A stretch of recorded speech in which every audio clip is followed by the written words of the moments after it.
Jasa Marga melakukan integrasi tarif tol Jakarta Cikampek 2 Elevated alias tol layang dengan existing. Nantinya tarif ruas tol Jakarta Cikampek mengalami kenaikan yang akan berlaku 17 Januari 2021 pukul 00. Direktur Utama PT Jasa Marga Jalan Layang Cikampek, Vera Kirana menyatakan, kenaikan tarif ruas tol ini mempertimbangkan kondisi perekonomian yang sudah mulai pulih dan program vaksinasi yang mulai dijalankan. Tak hanya itu, pertimbangan lainnya adalah sejak dioperasikan pada 15 Desember 2019 atau 13 bulan lalu, tol layang Japek 2 Elevated masih belum dikenakan tarif hingga saat ini. Untuk jarak terjauh, Jasa Marga mematok kenaikan tarif Rp5-10.000. Tarif untuk jarak jauh, golongan terendah atau golongan 1 akan dipatok Rp20.000 atau naik Rp5.000 dari tarif sebelumnya. Sedangkan golongan tertinggi akan dipatok Rp40.000 atau naik Rp10.000.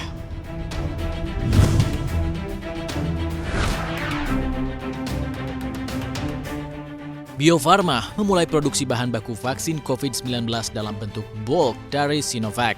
Bahan vaksin dari negeri tirai bambu itu didatangkan 15 juta dosis vaksin ke tanah air. Direktur Utama Bio Farma, Honesty Bashir, menyatakan perusahaan farmasi plat merah ini mempunyai kapasitas produksi hingga 1 juta dosis per hari. Ini berarti Bio Farma akan memproduksi 15 juta dosis dalam 15 hari. Targetkan vaksin tersebut dapat diedarkan ke masyarakat pada Februari 2021. Rencananya, semua bahan baku vaksin dari Sinovac akan diproduksi untuk kebutuhan vaksin COVID-19 gratis.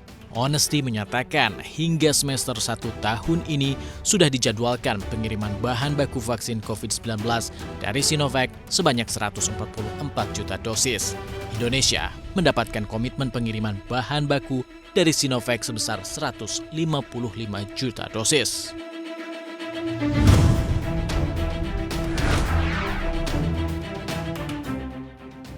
Presiden Joko Widodo meminta Pusat Pelaporan dan Analisis Transaksi Keuangan alias PPATK untuk membantu memastikan rekam jejak calon pejabat negara.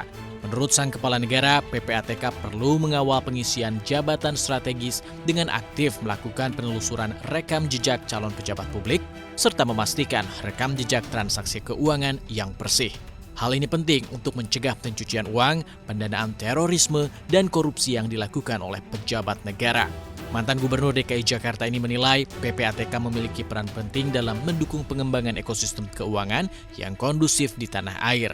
Jokowi meminta agar jajarannya melakukan sinergi dengan pihak swasta dalam menjaga stabilitas sistem keuangan di dalam negeri, khususnya dalam hal penyelamatan aset-aset negara dengan membentuk anti pencucian uang dan pencegahan terorisme di Indonesia.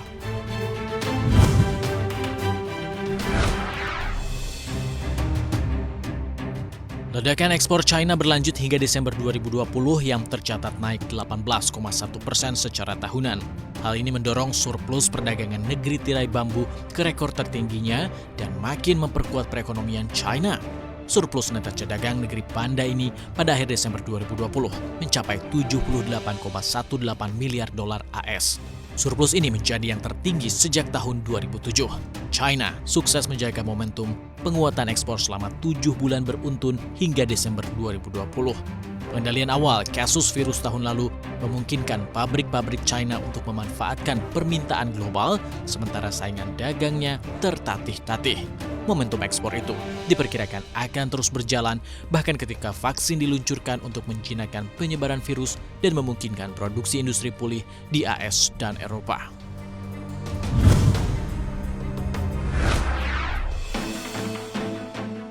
Defisit anggaran Amerika Serikat di kuartal keempat tahun 2020 memecahkan rekor sebesar 572,9 miliar dolar AS atau naik 61% secara tahunan.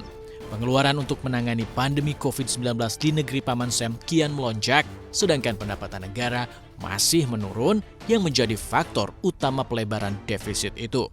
Sementara itu, menurut Kementerian Keuangan AS, defisit anggaran pada Desember 2020 juga menembus rekor dengan defisit 143,6 miliar dolar AS atau naik 13,3 miliar dolar jika dibandingkan bulan yang sama tahun 2019. Sejak tahun fiskal 2019, kantong negeri Paman Sam itu terus mengalami tekanan karena pandemi COVID-19. Peningkatan defisit dari 2019 mencerminkan efek COVID-19 pada ekonomi dan program perlindungan kesehatan dan dukungan industri terdampak corona. Resesi yang telah menyebabkan jutaan orang AS kehilangan pekerjaan juga menggambarkan penurunan pendapatan pajak. Di sisi lain, permintaan terhadap program dukungan pemerintah seperti tunjangan pengangguran dan kupon makanan meningkat.